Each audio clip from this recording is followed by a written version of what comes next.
Al-Fatihah.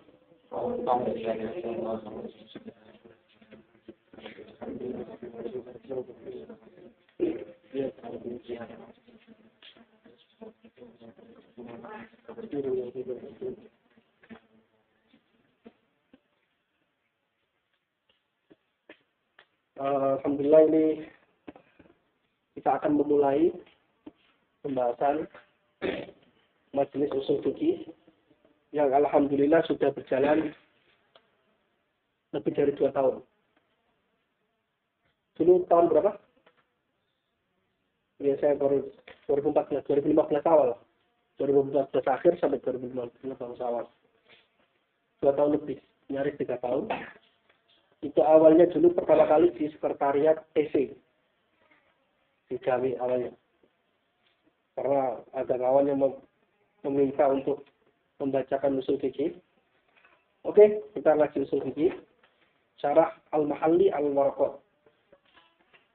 Hanya sekitar 6 atau 5 pertemuan hatam, kemudian ganti kitab yang lebih tinggi, Tafsirut Turuqat. Lataiful Isyarat, ya. Lataiful Isyarat yang dibacakan.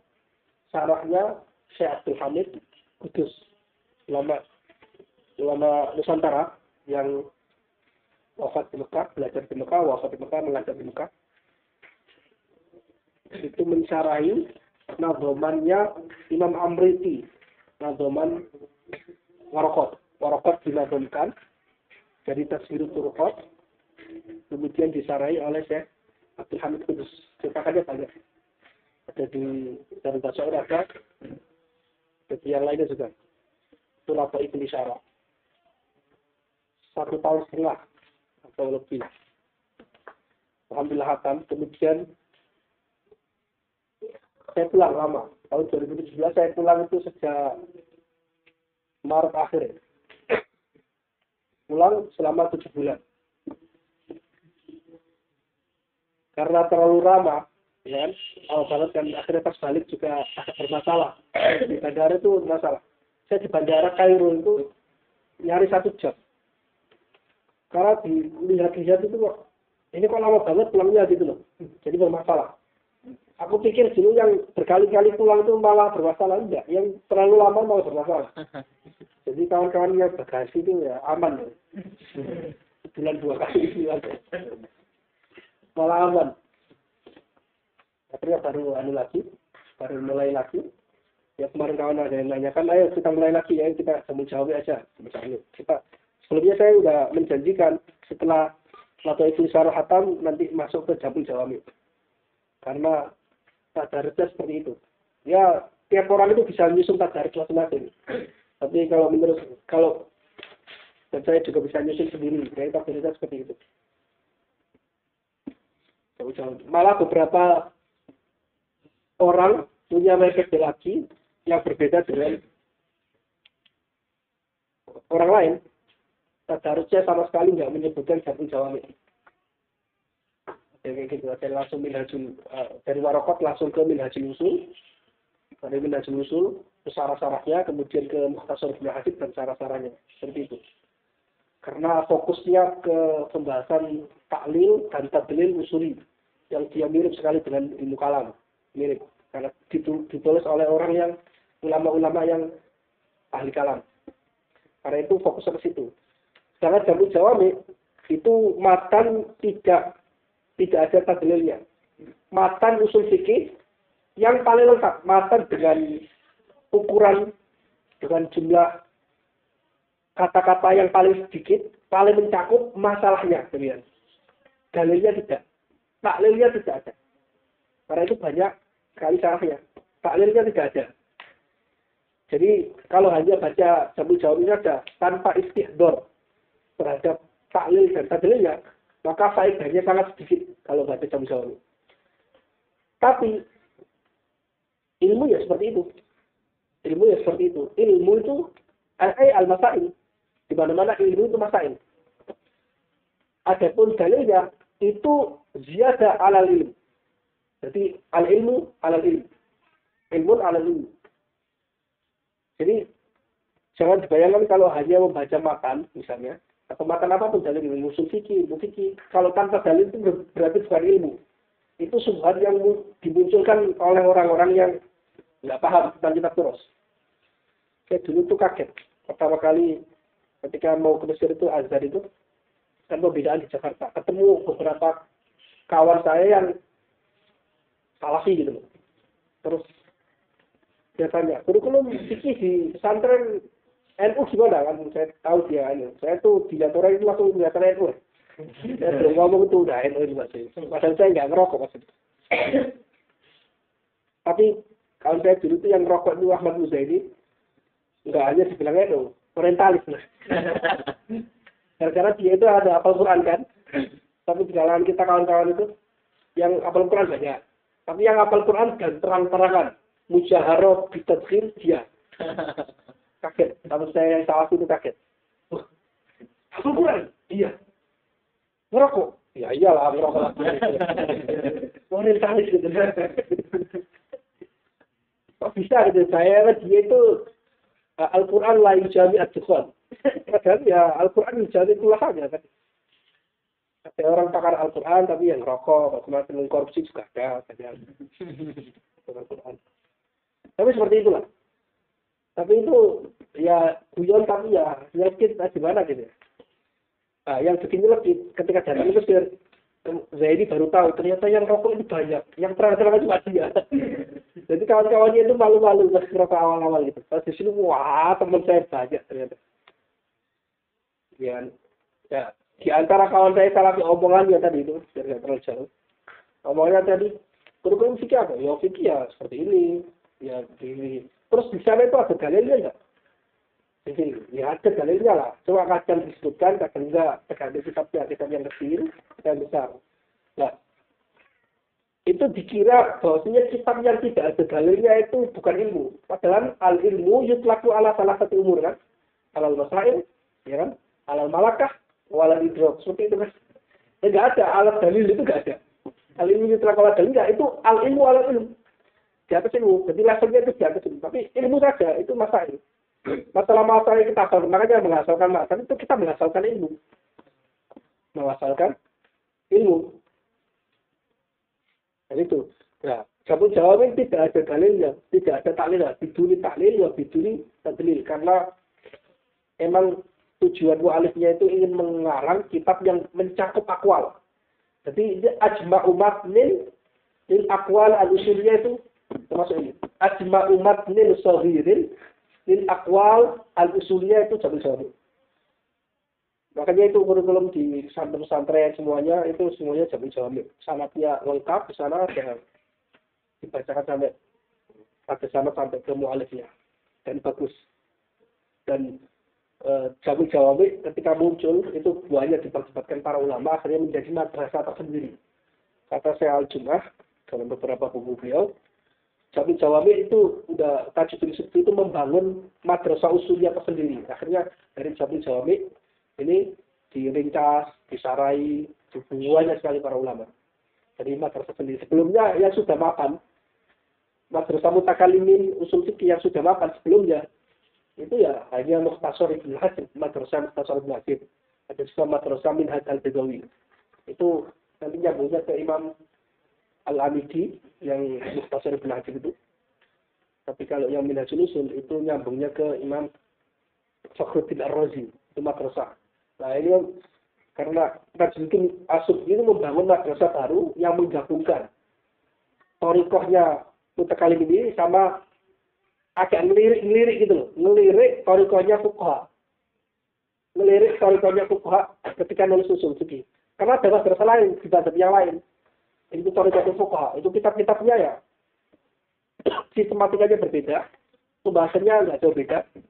Tapi furu'nya banyak. Contoh masailnya banyak sekali. Nah, jamil jawab ini melirik-lirik. Saya kenapa bilang melirik? Karena sebenarnya masalah-masalah di jamil jawab itu nyaris pertama tidak pernah merujukan mazhab yang lain. Ya karena kental sekali, Syafi'iyahnya kental sekali dia. Kedua, hanya ngambil menjamak thariqahnya fuqaha itu hanya beberapa masalah yang tidak ada pembahasan dari mazhab kita kali ini dimasukkan karena itu ada faedahnya. Seperti itu saja. Dan tidak semuanya. Lah, dia nggak samil terhadap mazhab yang fuqaha ini nggak samil. Nggak diberikan semuanya. Di dalam masalah usul fikih misalnya pembahasan al-ahliyah, ahliyatul ada, ahliyatul qada dan sebagainya, ahliyatul ibadah, ahliyatul ada, itu pembahasan usul fikih yang disebutkan di dalam kitab-kitabnya para fuqaha. Tapi tidak ada dalam kata Jami Jawami. Tapi kalau aqwal mutakalimin lengkap sekali. Terus usul masail ini lengkap sekali di Jami Jawami. Tapi yang fuqaha ini tidak terlalu lengkap. Tapi oke lah disebut sebagai thariqah jamak. Tapi enggak jamak sekali sebenarnya. Tapi itu trennya udah mulai trennya seperti itu. Tren ketika abad ke-7 ke-78 itu trennya itu mulai menggabungkan karena setiap mazhab itu merasa usul fikih mereka itu ada kelebihan tapi ada juga kelemahannya. Akhirnya orang yang mazhab Syafi'i membaca usul fikih Syafi'i kemudian juga ngelirik mazhab Hanafi. Mana ada sih kok dia usul fikih bagus kemudian juga melirik mazhab Syafi'i seperti itu. Akhirnya sama-sama melirik akhirnya di mulai trennya. Bagaimana kalau yang bagus-bagus dari mazhab dua mazhab ini, dua aliran besar ini usul fikih digabungkan. Mulai trennya mulai trennya Jami Jawami. Sebelumnya juga ada Jami Jawami hanya meneruskan silsilah tren ini. Seperti itu dari kalangan ulama mazhab Hanafi juga ada yang mulai thariqatul jamak juga ada. Misalnya Sadruddin Asy-Syariah, Sadri Syariah dalam kitab Tauhid, tangkih disarai sendiri prinsip tauhid. Kemudian sama ini dihasiai oleh Sadruddin Tasdazani dalam kitab Talwih itu Muqarrar Azhar itu. S2 juga S1 juga yang mazhab Hanafi. Talwih ala tauhid. Itu thariqatul jamak. Banyak ngambil yang bagus-bagus dari usul mutakalimin, dari takrirotnya atau dari Mukhtasar Ibnu Hazm ambil banyak, dari tahqiq dia banyak diambil. Malah kalau pembahasan kalamiah nyaris kekuatan usul fikih Syafi'iyah atau usul fikih mutakalimin karena coraknya kalam kuat sekali pembahasan yang berbau kalamiah. Kalau nanti kita masuk ya. Kalau bisa masuk itu nanti akan dijelaskan. Sebelum masuk ilmu itu ada namanya muqaddimatul ilm. Muqaddimatul ilm itu maya tawaqqafu alaihi al-ilm. Jadi sebelum masuk ilmu itu ada hal-hal yang perlu diketahui dulu, perlu dikuatkan dulu supaya bisa masuk ke ilmu. Itu nanti ada namanya mabadi. Mabadi ya seperti itu, mabadi muqaddimatul ilm. Nah, mabadi ada tiga macam. Ada mabadi kalamiyah, mabadi mantikiyah, sama mabadi lughawiyah. Nah, seperti itu. Nah, mantikiyah atau dan kalamiyah ini buahnya kuat sekali di usul fikih mutakalimin. Karena itu ketika fuqaha ngambil usul fikih atau ingin menggabungkan, mengharmonikan antara usul fikih dengan usul fikih mutakalimin, ngambil yang bagus ini dari usul fikih mutakalimin, ngambil poin-poin kalamiyahnya. Karena kuat sekali kalamiyahnya usul fikih mutakalimin. Kuat sekali. Jadi kalau baca usul fikih mutakalimin kayak antum itu dipaksa untuk jadi pakar ilmu kalam dulu supaya bisa paham. Iya, dipaksa. Pemaksaan kan? Pemaksaan. Dipaksa untuk bisa paham. Karena kebanyakan ilmu akliyat itu susahnya itu di awal. Di akhir gampang. Susah di awal, tengah sampai akhir itu gampang. Coba ilmu kalam yang kita ilmu kalam, mawaqif, maqasid. Itu babak awalnya itu susah sekali. Tawaliul Anwar itu susah sekali. Pembahasan tentang umurul amah. Pembahasan tentang jawahir. Pembahasan tentang awarid, al-arab, pembahasan tentang al-ajsam, dan sebagainya. Pembahasan makulatul asyar. Kategori 10. Macam-macam yang misalnya infial, al-fi'il, infial, al-nisbah, al-idhofah, al-makan, al-zaman. Itu ada definisinya semua. Itu semuanya ada di buku itu. Itu susah. Jadi kalau bahas paham ini nanti akan bisa masuk. Demikian juga usul fikih, karena usul fikih juga masih ada keterkaitan kuat dengan ilmu kalam. Akhirnya di awal-awal susah pembahasannya. Pembahasan kalamiahnya sangat kental sekali, lughawiyahnya kental, tapi lebih banyak kalamnya. Lebih banyak kalamnya. Kental sekali, akhirnya baca susah. Jadi orang itu baca usul fikih di debat-debat itu udah nyerah duluan. Susah ini. Susah ini. Ya karena awalnya itu agak susah. Di samping itu, mu'alif itu juga manusia. Ya, ulama itu manusia biasa gitu. Artinya bisa capek, bisa lelah, bisa penat, bisa bosan itu bisa. Karena itu kalau baca kitab apapun, kalau ini lebih luas, kitab apapun, itu selalu di awal-awal pembahasan. Oh 50 halaman pertama, 100 halaman pertama, itu detail sekali pembahasannya. Kalau setelah itu udah nggak detail lagi. Coba di Hasyiahnya Baidawi, Hasyiah Jaga Alal Baidawi, itu pembahasan lafaz Bismillah itu udah berapa halaman? 2-3 halaman, padahal halamannya besar segini. Kitabnya gede banget. Cuma Baidawi juga kayak itu, nulis. Tapi semakin lama itu semakin, kalau bosan nggak selesai. Gitu. Itu manusiawi. Karena itu, kalau kita terus jangan sampai ditinggalkan awalnya, meskipun awalnya susah sekali. Muka banyak sekali. Jangan ditinggalkan di awalnya. Minimal dibaca, kalau nggak paham, ya, diteruskan aja dulu, nanti balik lagi ke awal lagi, paham. Insya Allah banyak yang paham. Atau kalau ini ada mukadimah kalamiyah, coba dibaca buku-buku yang mukhtasar tentang kalam, baca. Atau lughawiyah dibaca, lughawiyahnya, atau mantik dibaca lagi. Supaya memahami mukadimahnya. Tapi jangan hanya madeg di situ, kalau madeg rugi. Karena ilmunya itu setelahnya. Ini mukadimah itu termasuk ilmu, tapi dia mukadimah. Jadi seperti itu nggak ada keterangan dari mana-mana, itu pengalaman saya sendiri. Dan sepertinya cocok gitu loh. Karena manusia juga punya bosan. Karena itu Imam Al-Mahal ketika nulis syarah Al-Quran, tafsir Al-Quran yang kita kenal tafsir Jalalain itu kan ngawalinnya itu nggak dari awal. Imam Mahal itu nulis dulu dari tengah-tengah, dari juz 15 setelahnya sampai akhir. Karena beliau merasa supaya hatam gitu loh. Jadi kalaupun saya wafat itu hatam dulu gitu loh. Akhirnya kan unik kan.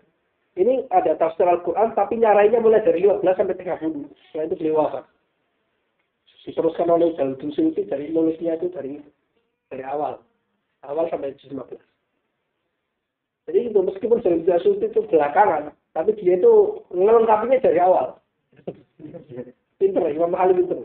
Ya, yang awal agak susah mengkodenya banyak. Kamu aja nanti tengah-tengah aja. Ditinggalkan dengan sini, ditinggalkan.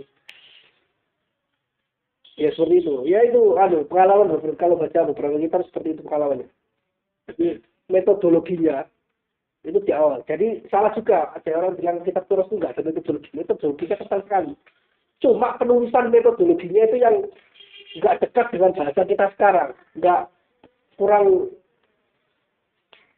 Kita nggak bisa menghirup suasana zaman dulu karena itu agak susah. Kita coba baca yang tulisan-tulisan karya sastra yang tahun 80-an atau 40-an, tahun 30-an itu rasanya udah lain, ya. Agak susah dibaca lagi. Ada perkembangan bahasa Jawa biasa, terus bahasa Jawa dan yang agak lama bahasa Kawi, lama lagi sampai Sanskerta. Itu kan perkembangan bahasa. Semakin lama semakin susah. Nah ini kita baca ini ya.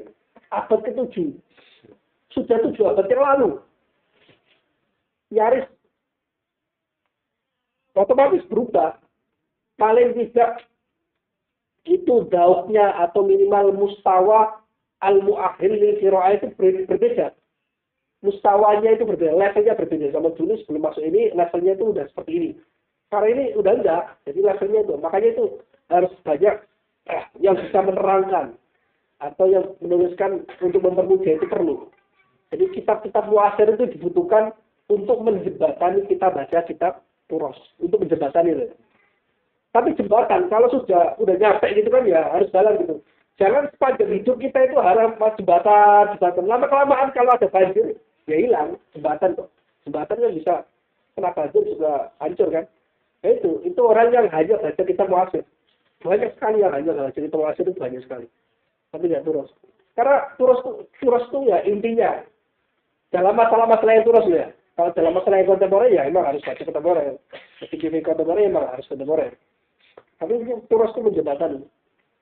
Misalnya kita usulun fikihnya Abdul Zuhair itu perlu dibaca. Baca juga beberapa kali yang tapi karya Mu'atsir karena jembatan kan ada macam-macam jembatan itu. Ada jembatannya bagus, konstruksinya bagus, kuat, pakai besi dan sebagainya ya kan. Ada yang cuma pakai kayu, gampang roboh dan sebagainya. Ya seperti itu tulisan Mu'atsir. Ada yang bagus, ada yang kurang bagus, ada yang bagus banget seperti itu. Tinggal kita pilih-pilih yang itu. Seperti itu. Ini global saja tentang itu. Nah, sebelum masuk ke matan ini, perlu juga dibaca saya ini ikuti beberapa caranya, beberapa guru saya, diantaranya saya Jamal Farouk, kalau baca kitab itu, baca tentang biografi mu'allif. Supaya kita ada gambaran, kamu itu sedang baca apa? Baca kitabnya siapa? Ini baca kitab ulama terkenal, yang memiliki sejarah kehidupannya tersendiri, biografinya tersendiri, memiliki beberapa karya. Nanti bisa ditelusuri keilmuan beliau itu sampai apa. Akhirnya bisa kita telusuri lagi supaya kita bisa memahami lebih jelas. Dan yang paling penting, membaca biografinya para ulama itu membangkitkan semangat. Orang itu ya nggak bisa, orang itu semangat terus-terusan nggak bisa. Maju terus nggak bisa, harus sekali-kali mundur. Ini nggak bisa, maju terus itu hanya motivasi yang mustahil ada kan. Nggak bisa, karena orang itu punya lelah, punya penat, kadang ya berhentilah gitu. Nah, supaya nggak terlalu lama berhenti, ngopinya nggak terlalu lama, ngopinya berjam-jam, tapi belajarnya jam nggak nyampe. Saya ngopinya nggak terlalu lama, itu harus bangun motivasi lagi supaya kita jalan lagi gitu. Nah, cara di antara cara ini itu baca biografi para ulama, kumpul dengan ulama dan sebagainya. Karena di mana kan Syekhul Jalani kan bilang, jadi hikayatul ulama jika dibacakan itu dia akan turun rahmat, suyudot ilahiyah itu turun, membangkitkan semangat. Baca kita itu motivasi, dan nular, disetrum dulu, ada setruman untuk membaca, untuk semangat mencari ilmu dan sebagainya dari hikayatul ulama. Seperti ini. Sekarang biografi dia saya bacakan dikit-dikit nggak semuanya. Jadi Abdul Wahab ini kan awalnya buku disertasi. Jadi di sini ada dirasahnya, dirasah tentang biografi beliau, mu'alifnya, tentang kitabnya, sebagainya. Huwa Abdul Wahab, ini Tajuddin As-Subki. Huwa Abdul Wahab ibni Ali, ibni Abdul Kafi, ibni Ali, ibni Tamam, ibni Yusuf, ibni Musa, ibni Tamam As-Subki. Daerah Mesir. Jadi beliau mulida Tajuddin di Qahirah sanata 27 wa 727. Jadi abad ke-8. Bahwa Allah yurjaha mu'amam al-mu'arifin. Seperti itu.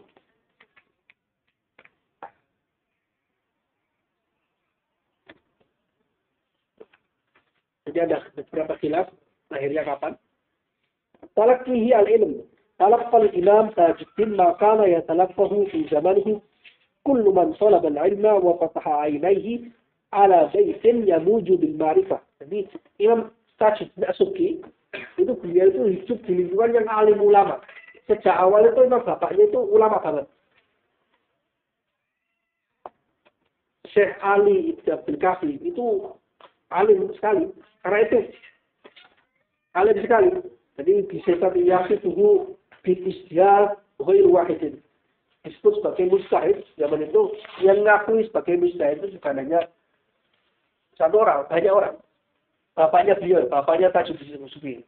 Itu, jadi ini yang mengarang ini namanya Ibnu Subki. Kalau bapaknya itu As-Subki. Kalau dirinya ini Ibnu Subki, Tajuddin As-Subki. Gelarnya anaknya itu Taj As-Subki. Ya kan? Kalau abahnya itu gelarnya Taqiyuddin As-Subki. Tajuddin As-Subki ada Taqiyuddin As-Subki. Dia itu keluarga ini. Alim. Saudaranya alim juga, anaknya sama istrinya alim semua. Jadi, nggak bisa jelas itu. Karena itu di matan Jawi Jawa ini beliau sangat mengagumkan sekali sama ayah beliau. Sangat takdim sama ayah beliau, karena yang ngajari ilmu banyak sekali itu ayah beliau. Karena itu kalau di sini ada waqala al-ustaz Waqala Syekh Al-Imam, itu maksudnya ayat beliau. Jadi beliau punya istilah khas dalam kitab Matan Jamul Jawami untuk menyebut pendapat ayat beliau. Jadi pendapat ayat beliau itu selalu kadang diojekan, kadang tidak, tapi penyebutannya itu takdim. Jadi seolah-olah Saqi tidak seperti itu lahu ra'yun mustaqilun fi usul fiqh. Itu benar. Nah, benar punya bahwa kadzalik.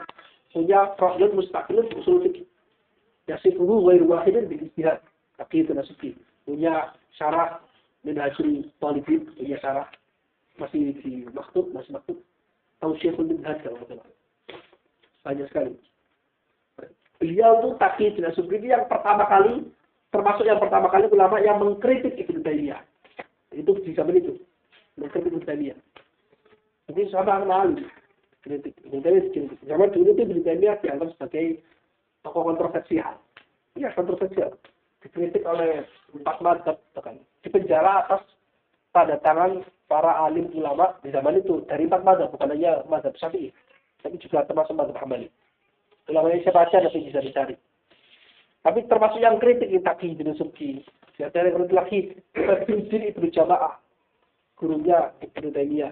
Di antara yang kritik lagi yang dihormati oleh Ibnu Taimiyah sendiri, Ibnu Daqiq al-Id, sampai itu selain itu Ibnu Athaillah As-Sakandari. Bahkan Ibnu Taimiyah bilang ma taqulu illa al-haq. Ngomong Ibnu Taimiyah memuji Ibnu Athaillah karena omongannya itu selalu omongannya sufi dan wali besar lah. Ma taqulu illa al-haq. Yaqulu anta masjud gitu. Ada kerja.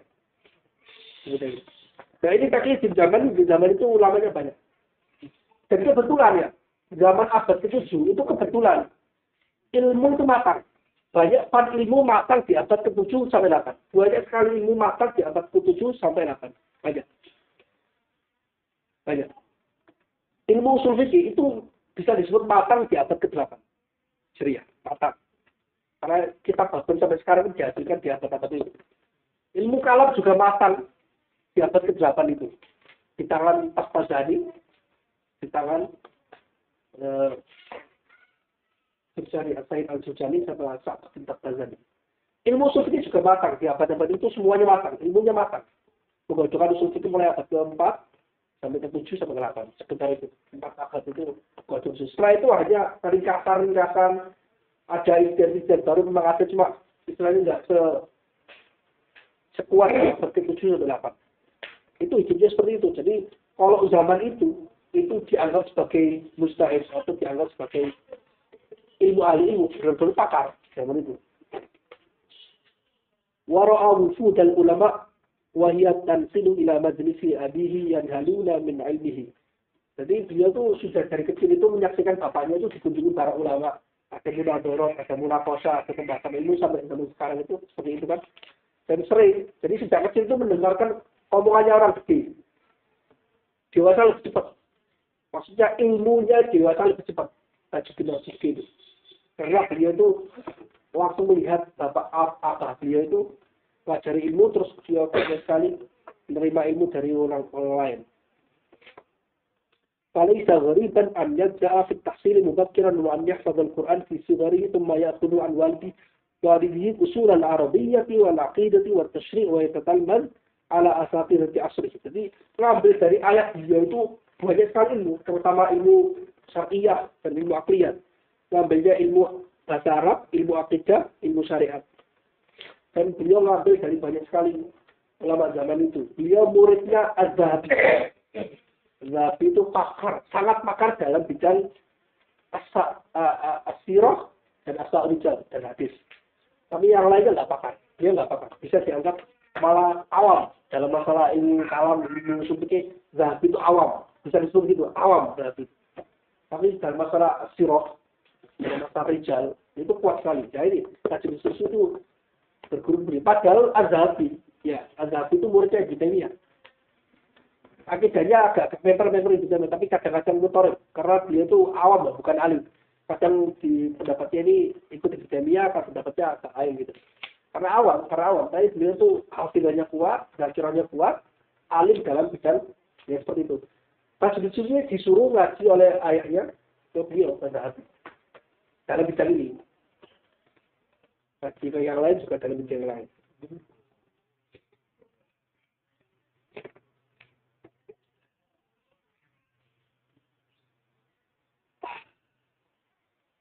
Ya kan? Yang suruh An-Nahu Sami Adi-Misr min al-Maqdisi wa Tabaqatihi. Jadi beliau juga berguru kepada Al-Maqdisi. Wahina tawalla waliduhu mansiba qadi qudot Syam. Ada namanya qadi qudot. Nama dulu qadi qudot itu orang yang diangkat oleh khalifah diberi tugas untuk menjadi pimpinan qadi seluruh daerah khilafah. Seluruh daerah khilafah. Punya tugas juga bisa mengangkat qadi-qadi yang iklim. Misalnya saya mengangkat qadi di daerah Mesir, seperti kamu. Yang mengangkat siapa? Qadi qudot. Itu namanya qadi qudot.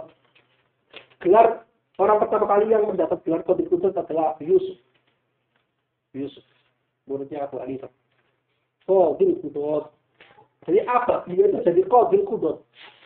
Jadi orang yang punya jabatan tinggi sekali dalam pemerintahan sebagai pimpinan tertinggi qadi, hakim. Tapi zaman dulu qadi itu bukan hanya ngurusi ahwal fakir ya, semuanya. Sekaligus nyaris, sekaligus mufti. Tapi qadi itu, kalau mufti itu jabatannya masih rendah. Kalau zaman dulu itu masih rendah. Kalau qadi itu jabatannya itu lebih tinggi. Lebih tinggi dalam pemerintahan, bukan dalam ilmu. Lebih tinggi dalam pemerintahan. Lahu wajah. Kalau mufti itu mungkin setiap orang bisa beri fatwa. Dalam arti fatwa yang kosong. Untuk dirinya sendiri atau untuk murid-muridnya.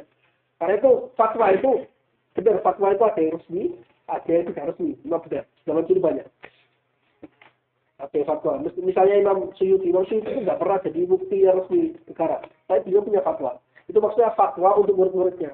Fatwa itu umum.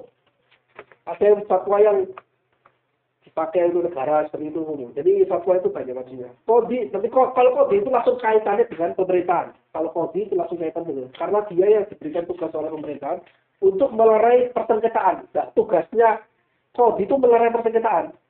Karena itu penting. Di negara itu penting. Kenapa? Karena kalau warganya banyak bersengketa, lama-lama negaranya hancur. Itu harus ada yang bisa melerai, yaitu qadi. Harus diselesaikan di bidang jauh kalau zaman sekarang. Itu qadi, zaman tugasnya seperti itu. Rahila ma'ahwa, bapaknya menjadi qadi qudot di daerah Syam, akhirnya beliau juga ikut ke sana. Rahila ma'ahu ila Dimashq, wa atamma dirasatahu ala kibari masyayikh. Mereka seperti wa urfa bin Zaka wal Jaddi fit tahsil, wa mimman tabi'a minhum bi Dimashq Zainab bintil Kamal. Zainab bintil Kamal, ya, perempuan. Gurunya tadi disebut perempuan. وابن أبي اليسر تمام وقرأ بنفسه على المزي والحديث ولازم الذهبي belajar hadis ilmu rijal dari Zahabi. Fatakharraja bi Taqiyuddin ibn Rafi' wa akhadha bi Syekh Abdul bin Abi Hayyan Ali al-Basar al-Arabiyah. Seperti itu, jadi mengambil ilmu yang ada. Nah, ini ada pelajaran juga.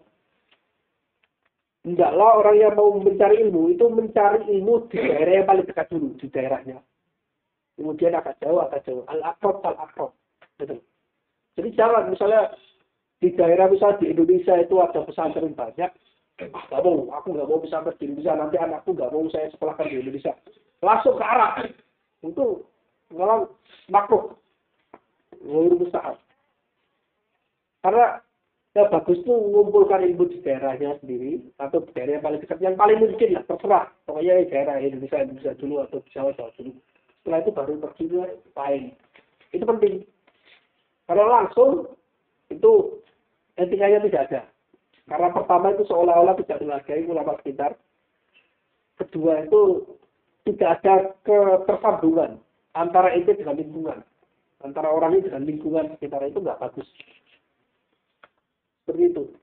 Dan banyak kejadian di mana ketika langsung diajar ke Arab, balik-balik ternyata ilmunya sudah ada di sini.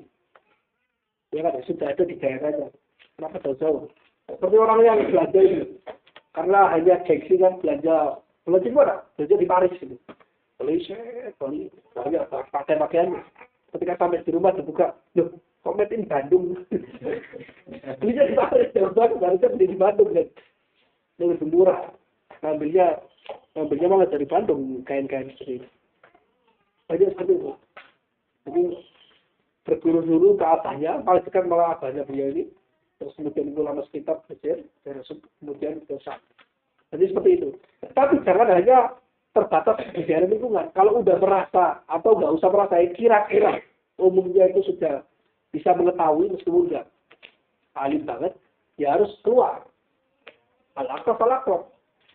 Karena keluar itu kalau kata Ibnu Khaldun dalam kitab Ibnu Khaldun, setiap daerah itu memiliki thariqah taklim yang berbeda dengan daerah yang lain. Banyaknya thariqah taklim ketika orang sudah menguasai satu thariqah kemudian pindah ke yang lain terus ada thariqah berbeda, itu menyebabkan ilmu itu semakin matang. Kalau dalam sekarang Islam itu wawasannya semakin luas, ada banyak sekali sudut pandang. Seperti juga itu ilmu thariqah taklim di daerah Masyriq kata Ibnu Khaldun. Itu kata beliau, itu lebih bagus daripada di daerah Maghrib.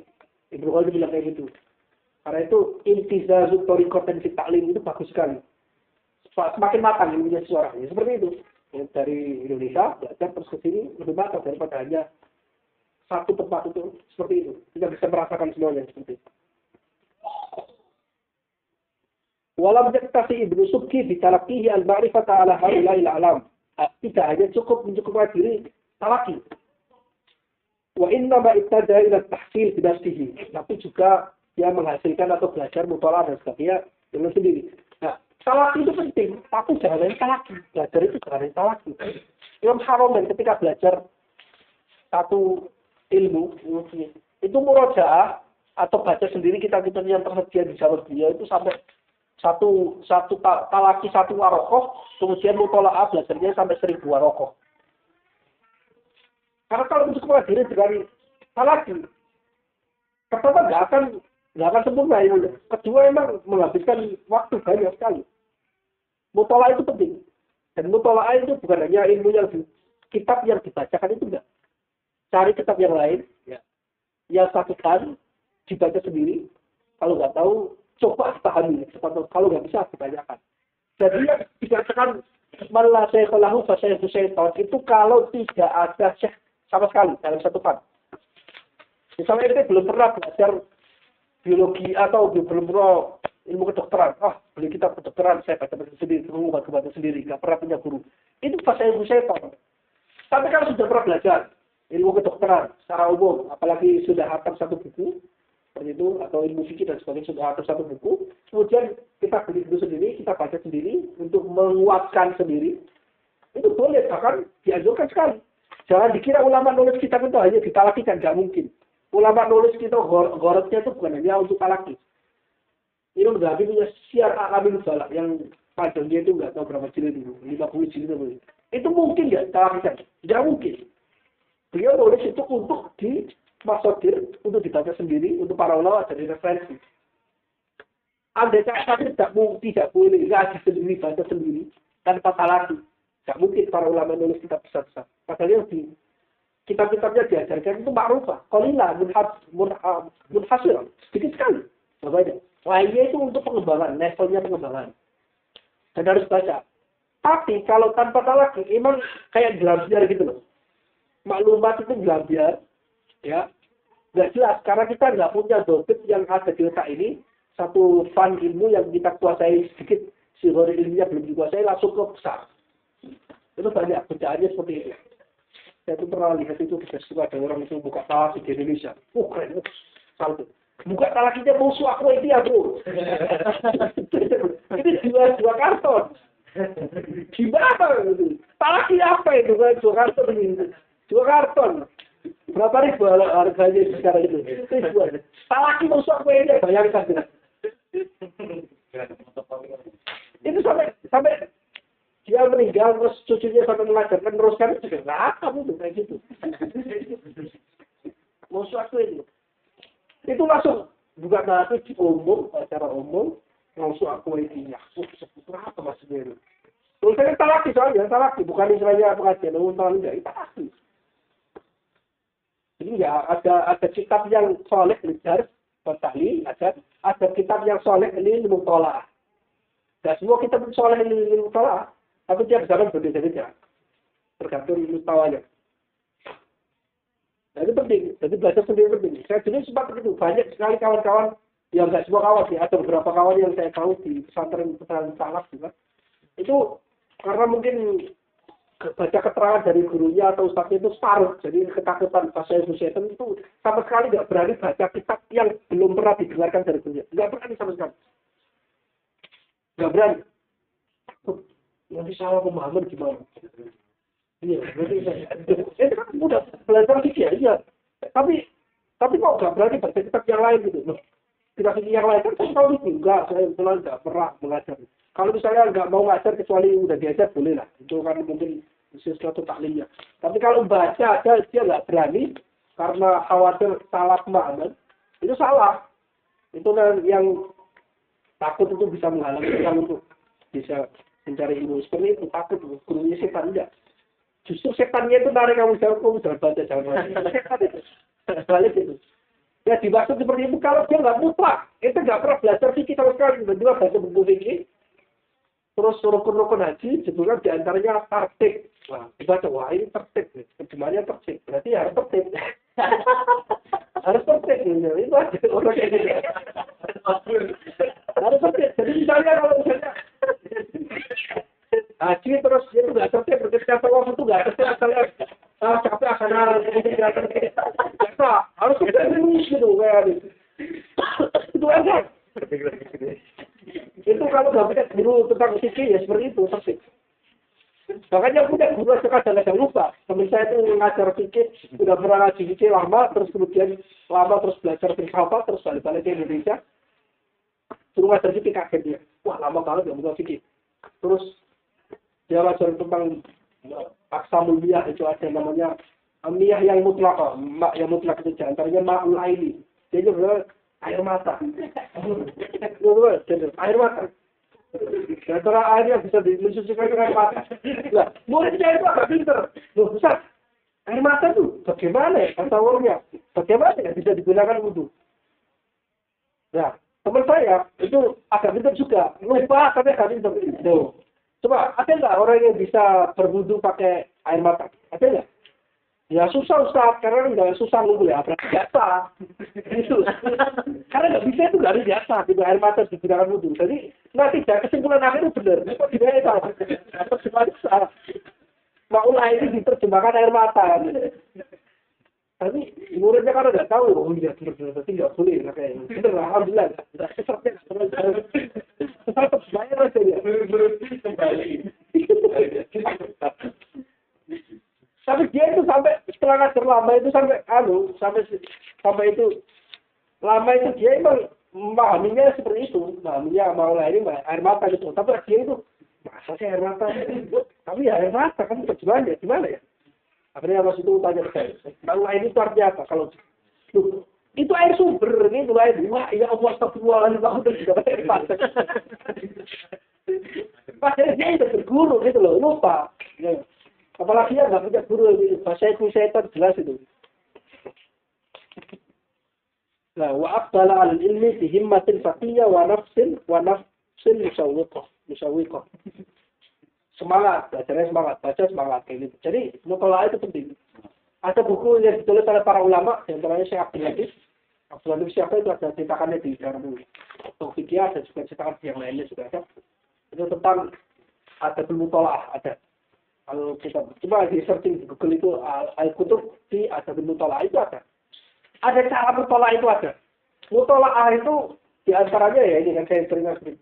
Itu ada, kita harus ada level-level mutolaah. Level mutolaah itu macam-macam. Jadi ada orang mutolaah itu hanya sekedar untuk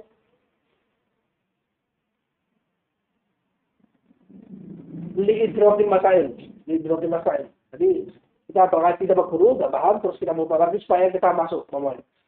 Ya kayak ada lagi levelnya, beberapa level saya agak lupa, tapi ada di antaranya itu ada istihdor masail. Jadi mutolaah supaya istihdor, itu levelnya itu udah tinggi. Nanti orang yang baca itu bisa ngukur diri sendiri. Dia level mutolaah dalam fan ini levelnya apa? Apakah hanya idrokul masail, lihalil al-muskilat wal-mu'dilat, minal kalimat, apa seperti itu? Atau levelnya ada lagi istikhraj, ada ya, idrakul masail, ada istikhrajul masail. Dia levelnya dia itu bisa baca kitab sendiri, dia bisa mengeluarkan makna-maknanya dari kitabnya bahkan belum pernah dibaca itu misalnya.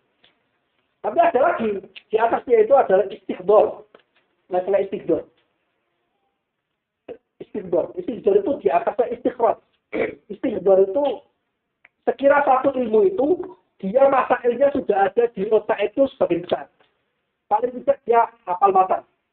Dalam satu ilmu itu, hafal matan yang kecil atau besar, isi dornya seperti itu. Ketika ditanya banyak orang, itu dia bisa menjawab meskipun ya kata juga perlu membuka.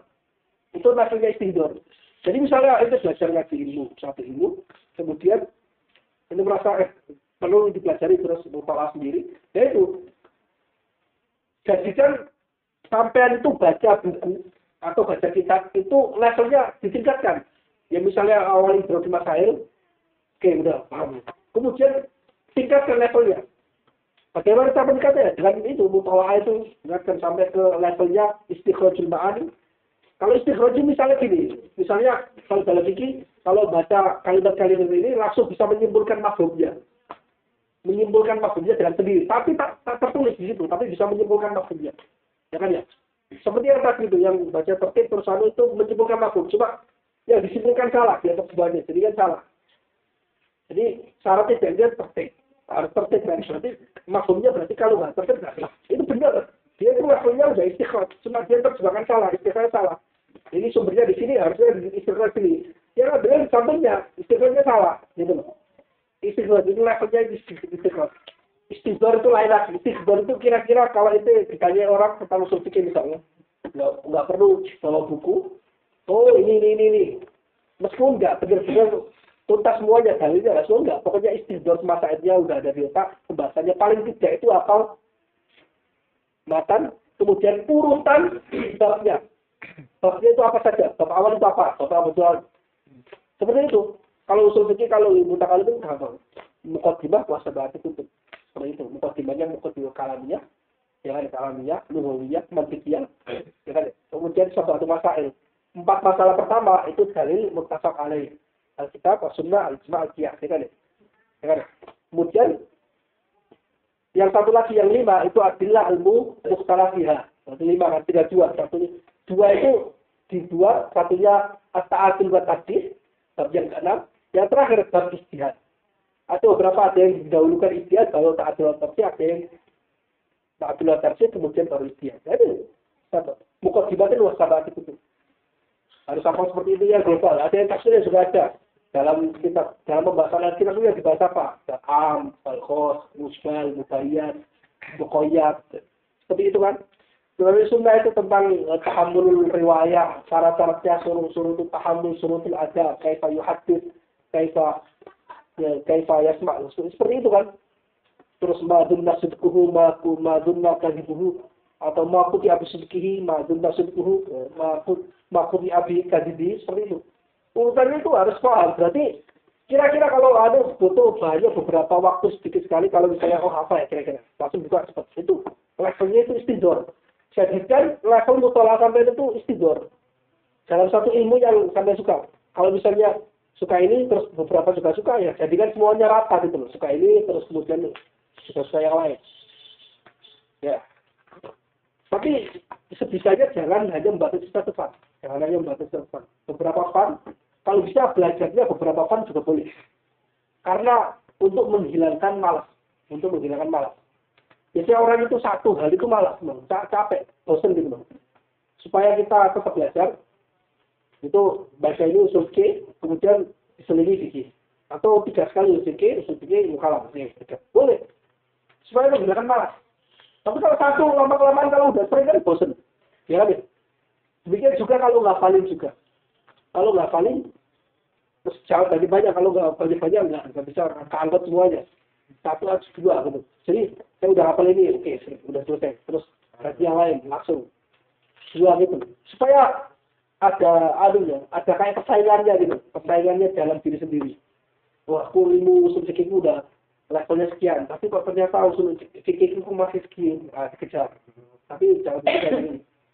Jadi itu harus kalian sendiri yang bisa merasakan. Semua orang itu punya level sendiri.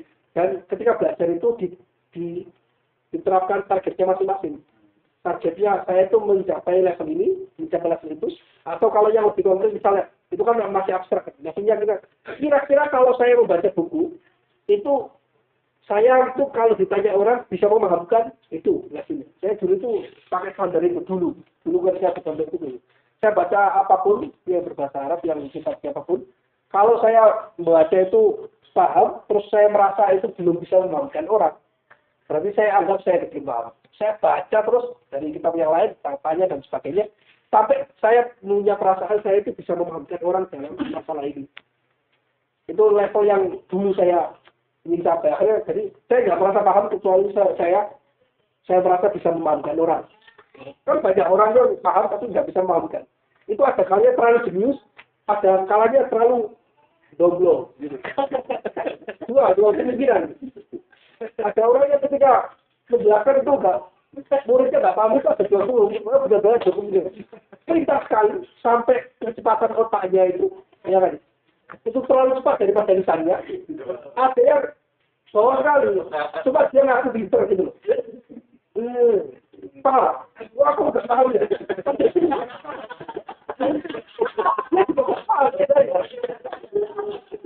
Sampai bahasa yang aneh gitu. Ya kira-kira orang nggak paham. Ketika orang-orang bingung apa maksudnya. Orang nggak paham. Betul lagi. Jadi nggak paham gitu ya. Ada dua kemungkinan. Ya, seperti itu. Jadi masih muhtamil. Orang yang nerangkan terus nggak paham itu masih muhtamil. Kalau katanya siapa Einstein itu orang yang pakar itu harus bisa menyederhanakan sesuatu yang semu. Itu kalau pakar itu seperti itu, Einstein bilang gitu. Itu kan begitu. Orang yang pakar itu bisa menyederhanakan sesuatu yang rumit. Kalau belum bisa menyederhanakan sesuatu yang rumit itu berarti belum pakar. Dan kalau itu levelnya Einstein bilang kayak gitu. Itu kan pakar dalam bidangnya. Itu kan ya. Sampai hatta qala anhu Ibnul Imad fi syadarat talaba bi nafsihi wa ta'aba. Bi nafsihi. Cari ilmu baca-baca sendiri, mutalaah sendiri, wa ta'aba dan serius, artinya terus. Itu talaki, belajar ilmu tapi juga membaca kitab yang lain, dibaca sampai paham, kayak gitu. Jadi jangan lalu talaki. Orang yang tiap hari murni talaki 7 hari, di sini 7 hari talaki murni, mulai dari subuh sampai malam semuanya talaki. Itu kapan mutalaahnya? Itu malah enggak banyak hasilnya. Enggak banyak hasilnya. Misalkan diikuti semua ya, diikuti ya kira-kira mampu otaknya itu juga. Kemudian harus dikasih waktu kira-kira sampai mutolaah. Karena ketika mutolaah itu banyak ilmu yang bisa diserap, banyak pemahaman baru yang bisa diserap dari mutolaah. Bahkan ketika pemahaman kita ketika di majelis itu salah dan mau nanya itu sungkan gitu kan, atau nanya khawatir nggak paham, itu sering gitu kan. Akhirnya ya itu. Ya nggak ada pertanyaan, sekolah paham, katanya nggak paham. Prosesnya itu nggak tahu loh, gimana paham kan, misalnya kayak gitu. Nah kan seolah-olah paham, soalnya nggak ada yang tanya. Nah itu mutolaah itu penting, misalnya di buku tapi dokter ini nerangkan apa ya artinya ini, cari di buka, dan sebagainya seperti itu. Jadi mutolaah harus disisakan waktu untuk mutolaah. Kalau habis waktunya semuanya mutolaah, barokah dapat, ilmu nggak terlalu dapat. Barokahnya dapat, ilmu nggak terlalu dapat. Karena harus ada jeda. Orang itu harus ada nafasnya. Makan, minum kan harus disisakan untuk bernafas kan. Kalau makan minum semuanya habis, udah nggak ada. Belajar juga. Itu caranya belajar. Ya ini cara teorinya seperti itu ya. Waqala anhu Ibnu Hajar al-Asqalani fi Durar al-Kamilah ada fi talab al-hadith wa katab al-adza wa ittibaq ma'a mulazamat al-ishtighal bil fiqh wal usul wal arabiyyah hatta mahara wa huwa syab. Jadi ternyata kitab itu juga banyak membaca kitab-kitab hadis. Selain ilmu-ilmu syar'iyyah fikih, usul fikih, seperti itu. Dalam bidang usul fikih, Tajud al-Subki itu lebih kuat usul fikihnya dibandingkan ayat apa beliau. Jadi level usul fikih beliau itu lebih tinggi dibandingkan Tajud al-Subki. Level usul fikihnya. Tapi kalau level fikihnya Tajud al-Subki dibandingkan ayat beliau itu lebih di bawahnya. Tiap ilmu itu punya level, orang itu punya keahlian apa. Tapi secara umum Tajud al-Subki dan apa yang Tajud al-Subki itu menguasai semua ilmu. Atau ilmu-ilmu yang bisa mengangkat seorang sebagai generasi itu semuanya menguasai. Beliau juga punya ilmu hadis, punya ilmu fikih, punya ilmu nahwu yang kuat sekali. Terbukti dalam kitabnya Tabaqat Asy-Syafi'iyah Al-Kubra. Itu banyak sekali sajian seperti ini menukil ilmu banyak. Jadi itu kan kita biografi awalnya, biografi tentang itu. Tapi di sana itu juga banyak sekali ilmu yang terkandung. Misalnya gini, menyebutkan beberapa ulama di sana, kemudian ulama ini menguasai banyak ilmu. Di antara kitabnya yang sangat menarik adalah ini, saya disebutkan dari Makhtuthat. Yang sekarang Makhtuthatnya nggak ada, hanya diambil dari situ. Banyak sekali kitab yang tersimpan dalam Tabaqat Asy-Syafi'iyah Al-Kubra karya Tajuddin Subki, yang sekarang kita nggak temukan Makhtuthatnya sama sekali. Kita hanya menemukannya lewat dari tulisannya Tajuddin Subki. Makanya itu, Tabaqat Asy-Syafi'iyah Al-Kubra itu, kata para ulama itu, susah. Tabaqat Asy-Syafi'iyah itu diletakkan untuk ilmu apa itu susah. Diletakkan sebagai tarikh, pas. Diletakkan sebagai kitab fikih, pas. Diletakkan di kitab ilmu kalam juga pas. Meskipun kitab itu apa? Karena di sana itu ada tahqiq dalam masalah fikih, tahqiq dalam masalah ilmu kalam, tahqiq dalam masalah usul fikih. Ada. Itu kitab Tabaqat Syafi'iyah yang terbaik. Sampai sekarang. Terbaik. Banyak sekali. Bahkan kadang munaqashah menjawab intirodot dari para ulama. Atau misalnya para ulama ini menjawab intirodotnya ini, kemudian itu dilihat misalnya itu dimunaqashahkan di situ. Dimunaqashah di situ. Jadi, bukan hanya sejarah, tapi juga secara epistemologi, secara istilahnya itu ilmu, bangunan ilmu juga dibahas di sana. Alim sekali. Jadi beliau ngambil ilmu sejarah dari Al-Zahabi itu, ilmu hadisnya dari Al-Mizzi, Al-Mizzi Al-Hadis juga. Dari yang lain seperti itu. Itu Tajuddin Subki. Sekarang Zarkashi ya, kita biografi Zarkashi. Nah, Zarkashi itu menarik. Tokoh Zarkashi itu menarik sekali. Karena beliau itu pertama, kalau kita itu punya sanad kepada beliau, kita itu punya sanad. Secara umum kita punya sanad. Karena kita kalau yang ngaji kita Al-Isul itu kita punya sana. Karena Al-Isul itu karyanya Al-Isnawi. Al-Isnawi punya murid namanya Zarkashi. Zarkashi punya murid namanya Al-Barbawi. Barbawi punya murid namanya Al-Mahalli. Al-Mahalli punya murid namanya Zakaria Al-Ansari. Zakaria Al-Ansari punya murid banyak sekali. Ibn Hajar Al-Haytami. Ya kan? Terus Syamsuddin Ar-Ramli, juga Syihabuddin Ar-Ramli, Ibn Khatib Asy-Syibili, banyak sekali. Ya sampai sekarang kita para ulama di Nusantara gimana itu. Jadi silsilah usulnya dari situ, dari Al-Islam. Ini tokoh yang ada sanadnya ketika Zarkashi dan ada silsilahnya beliau. Dan Zarkashi itu tokoh yang mengumpulkan banyak sekali ilmu dan saya fikih dia ngambilnya dari Al-Islam, karena keilmuan Islam yang pertama itu fikih sebenarnya. Bahasa Arab kemudian fikih, bahasa Arab kemudian mengawali mencari ilmunya dari bahasa Arab, kemudian dia malam akhir di fikih setelahnya. Ilmu utamanya itu fikih. Ilmu fikih malah di derajat setelahnya. Zarkashi juga demikian. Zarkashi itu pakar banget. Beliau punya kitab namanya Al-Khatim yang mazalah Makhtuthat. Al-Khatim ala-Rafi'i wa-Rawduh. Ingin mendamaikan atau menjawab beberapa pertanyaan atau ingin mencarai beberapa masalah yang ada dalam kitab Asy-Syarhul Kabirnya Ar-Rafi'i, juga yang diringkas oleh Imam Nawawi menjadi Raudhatul Talibin. Itu seperti itu. Jadi ingin muwazanah baina Ar-Rafi'i wa Ar-Rafi'i An-Nawawi. Ingin melakukan tadakhul. Itu proyek yang pertama kali dilakukan oleh Al-Isnawi guru beliau. Guru beliau itu kata para ulama itu kuat sekali dalam fikih. Jadi beliau kita punya kitab namanya Al-Muhimmat. Al-Isnawi punya kitab namanya Muhimmat. Muhimmat itu isinya apa? Isinya mencari celahnya Ar-Rafi'i dan Nawawi. Dalam fikihnya. Dalam cara dan Rawduh. Maksud celah di sini adalah sesuatu yang salah yang perlu diperbaiki. Itu Rawduh. Oh ini salah. Ini salah. Nah orang yang bisa mengklaim seperti itu ahli besar kan? Seperti Imam Isnawi itu. Banyak sekali iturat beliau terhadap Imam Nawawi terutama, kemudian Imam Rafi'i banyak sekali iturat beliau.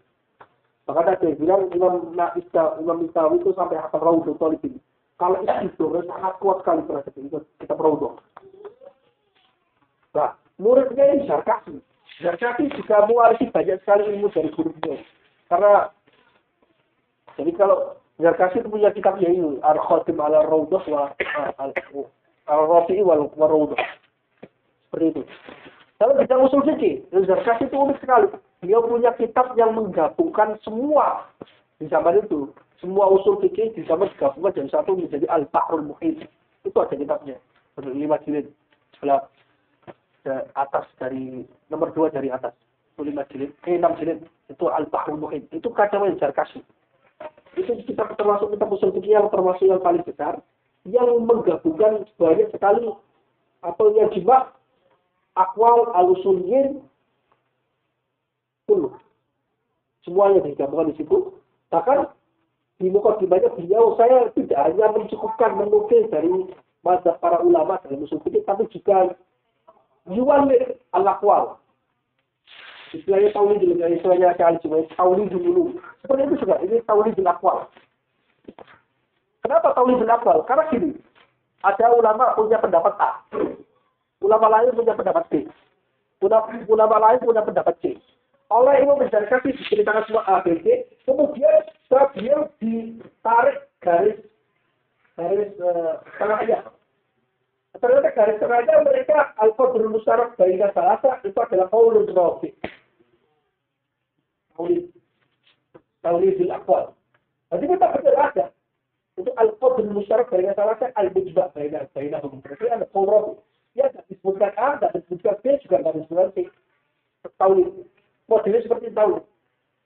Ya seperti lah harga itu kan garis tengahnya diambil. Itu ada yang di ilmu juga seperti itu. Makanya kaulnya paling lengkap di situ, termasuk yang paling lengkap. Jadi dikatakan paling lengkap itu Zarkasi itu. Karena itu, kitabnya Al-Bahrul Muhit Zarkasi, itu oleh Imam Syaukani punya kitab namanya Irsyadul Fuhul, itu banyak para ulama itu mengatakan bahwa Syaukani itu merangkum kitabnya Zarkasi. Tapi merangkumnya itu ditambahi dengan tarjih-tarjihnya Imam Syaukani, malah banyak salahnya.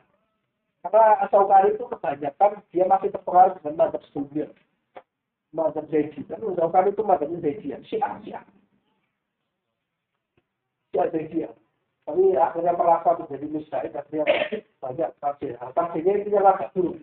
Tapi hidayah kenapa bagus.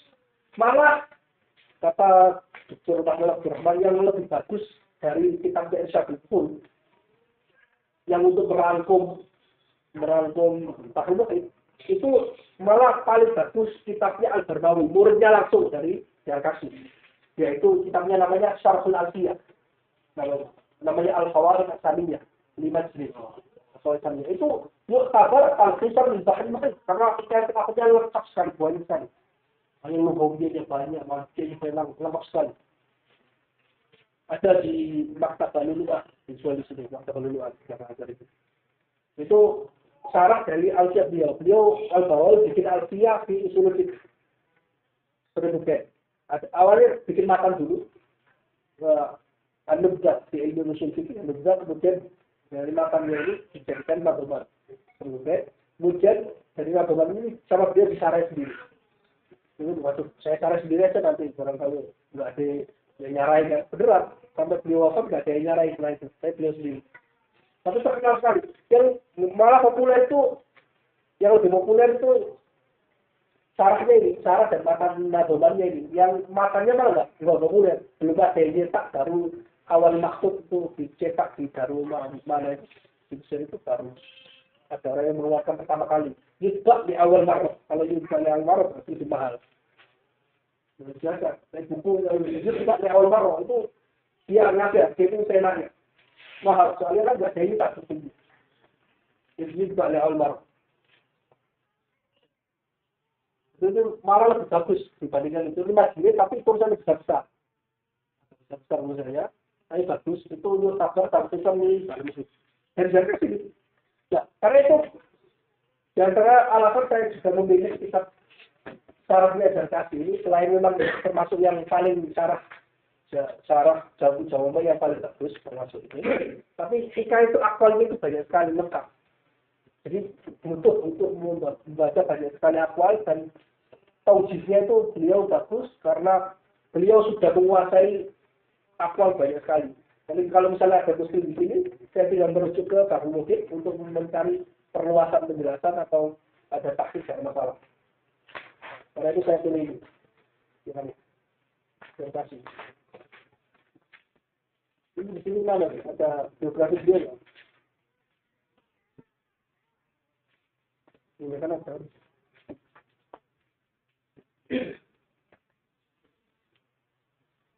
Tidak ada gitu.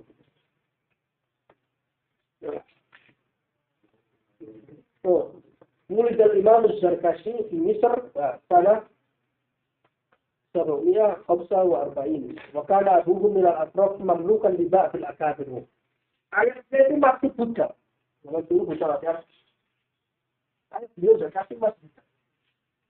Itu karena belajar kata Allah fi sugari sanatu zarkas. Wa uliya bil istighfar bil ilmi sugari. Beliau juga kerja sambil ini saja. Karena beliau itu bukan anaknya Buddha. Karena itu Zarkashi itu miskin. Diteruskan. Nah ini miskin tapi semangat. Nah, kalau orang miskin harusnya kalau miskin kita itu bahaya gitu. Ada orang kita semangat oke lah. Tapi kalau nggak terlalu pintar nggak semangat itu berbahaya.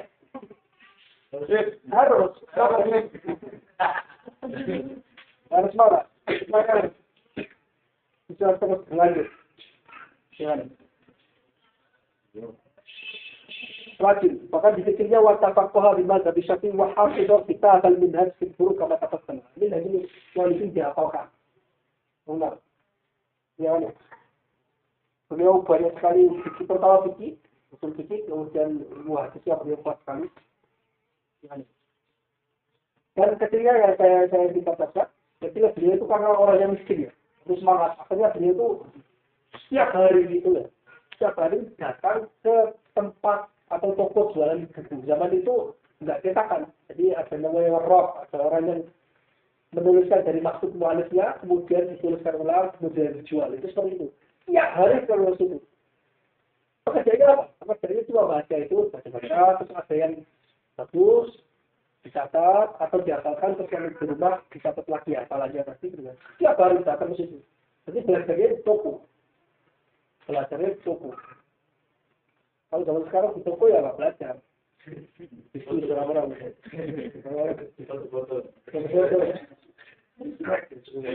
Karena kita lihat keren kan di fasilitas diskusi itu. Tapi bukan kita setia. Orang itu udah bisa takut ya. Lihat kita banyak padahal nggak dibaca.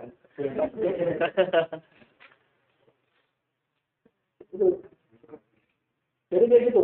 Karya beliau kerja seperti itu. Karena itu karya-karya beliau itu unik-unik. Karya beliau itu unik-unik.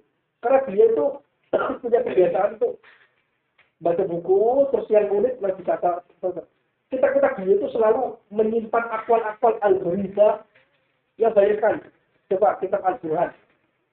Al-Burhan di Ulumul Quran. Itu kata. Banyak sekali menyimpan kaul-kaul yang mungkin nggak ditemukan di kitab lain. Ya kasih. Itu Rasul Jemaah. Banyak mengumpulkan kaul-kaul. Logika beliau itu seperti itu. Karena beliau juga ahli hadis. Jemaah sekali. Naqala Jemaah. Dan itu kaul-kaul yang unik, bahkan yang tidak ditemukan di lain itu ada di karya-karya beliau. Demikian juga di kitab Bahru Muhit. Mengumpulkan banyak sekali. Jadi beliau mengumpulkan kaul-kaul, bahkan kitab-kitabnya tidak ada juga. Karena beliau itu punya hubungan yang dekat dengan penulis itu. Ada yang buku bagus kan? Ya ada sini baca. Ini itu. Dia itu punya orang dalam. Punya orang dalam di perpustakaan. Seperti itu. Beliau itu punya orang dalam. Nah, pelajarannya di sini adalah beliau itu miskin semangat. Tidak punya buku untuk beli dan akhirnya sering baca di situ. Dan semangat belajar. Kemudian beliau juga tidak malu. Orang ya, tiap hari datang nggak beli tapi baca. Kira-kira apa? Beliau belajar, nggak perlu malu. Meskipun itu udah akar dengan orang ini, tapi kalau tiap hari seperti itu kan lama-kelamaan malu. Jadi ini pelajaran penting. Jangan malu. Tapi jangan malu-malu juga. Saat itu loh. Jangan malu. Kalau malu itu mau saya. Orang Indonesia banget. Orang Indonesia banget. Tapi kadang-kadang orang Indonesia seperti itu. Tapi Asia lain juga seperti itu malah lebih parah. Tapi itu pasti bisa tahu itu unik. Ada satu yang unik. Jika bisa tahu itu orang Indonesia. Dia orang Asia. Yang masih bukan orang Indonesia. Tanya. Dia tanya pertanyaannya enggak. Saya kebetulan datang telat ya. Tapi akhirnya di depan malah. Soalnya kan bentuknya itu kelasnya itu kursinya itu malah di pintu masuk gitu loh. Jadi orang itu yang awal di belakang, yang akhir di depan. Kamu di depan itu dengar langsung. Dia tanya sesuatu, saya tahu dia nggak paham. Dia juga pertanyaannya salah gitu loh. Dia mau tanya sesuatu tapi dia salah. Saya paham maksudnya. Saya tahu jawabnya seperti itu. Pas itu lagi baca tentang apa yang wajib dibasuh dalam wudhu. Di antaranya itu mau diutang takdir. Ya, mau diutang. Tapi mau diutang di milaras ya. Yang maksudnya yang nggak wajib hanya mustahab saja. Mau diutang. Itu kan mau diutang. Itu keterangannya saya tahu itu Melayu zaku kasihan dan bisa, ya kan? Yang sering dilakukan di sini, yang sering disyukur supaya wajahnya terlihat lebih besar gitu. Mungkin orang Arab itu semakin gebuk itu semakin cantik. Orang Arab itu gitu kan. Jadi pengen wajahnya lebih cerah, lebih besar akhirnya gitu. Makanya disebut mau ditakbir. Nah itu kan sudah, ya, mau ditakbir. Nah, kata beliau ini harus disunahkan dibaca karena dia itu minaros. Kalau minaros, ya, tapi bukan minaros. Kemudian beliau, anak itu ditanya, ya, wa idza hadatha ba'd minaros, kaifa yadkur? Hadatha ba'd minaros. Itu tidak ini, hadatha. Terus jawabnya, itu maksud ya cukup maksud dari anahu ros ya.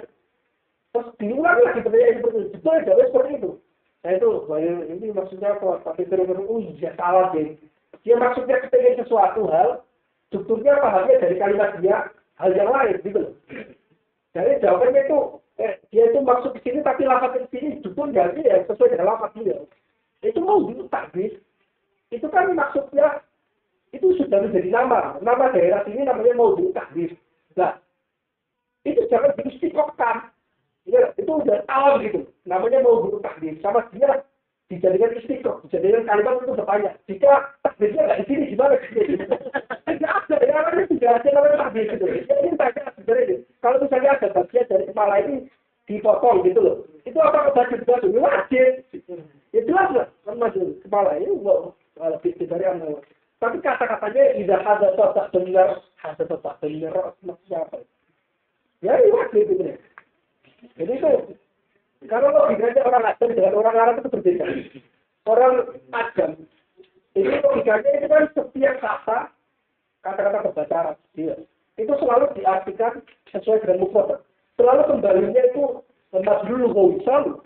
Oh ini artinya, jadi pertama kali kita lihat ini, nah, kata-kata yang alam atau enggak, itu selalu diartikan secara lugawi. Iya ya, selalu diartikan. Tapi logikanya orangnya berbahasa asli, itu logikanya selalu kebalik. Dia selalu menganggap banyak istilah-istilah itu sebagai alam, atau alamiah, atau istilah. Mau kita itu sudah alam, nggak bisa istiqomah lagi gitu. Seperti kita kalau bahasa kita, kalau misalnya bahasa Indonesia kita udah ada istilahnya pelabuhan. Di kapal itu adalah pelabuhan. Orang kapal itu masuk di pelabuhan. Kemudian ada orang lain yang bukan orang Indonesia, bahasa Indonesia, kemudian ditanya kita, melabuhnya di mana? Melabuh. Kita itu belum pernah dengar gitu. Meskipun itu satu istilah dengan pelabuhan, tapi kalau pakai kata melabuh, itu kalau nggak disebutkan kapal, itu juga bingung orang-orang. Melabuhnya di mana? Ya gitu. Soalnya logikanya orang Adam itu selalu madlul lugawi. Kalau isim alam itu kan sudah berpindah kan, dinakal dia. Malkun minal lugawi minal urfi, kemudian jadikan alam. Nah, ketika bertanya itu sesawi menjawab apa? Jadi dia orang ini ingin bertanya tentang madlul lugawi, tapi istiqomahnya ngambil dari alam, akhirnya tidak paham. maaf sekali di dalam seperti ini, dia juga pertanyaan nggak apa. Begitu. Tadi kita kalah ya itu tentang malu. Kadang malu, tapi kadang itu orang sudah berani, tapi ternyata nggak memaafkan. Itu kan susah. Dan pokoknya cara-cara mengambil ilmu seperti itu. Jangan malu dan sebagainya. Dan istilahnya itu harus terus belajar. Orang Indonesia lebih bagus kadang-kadang dalam banyak hal, orang Indonesia lebih bagus dalam banyak motif yang lain. Nggak kelihatan soalnya. Kan kalau nggak paham nggak kelihatan.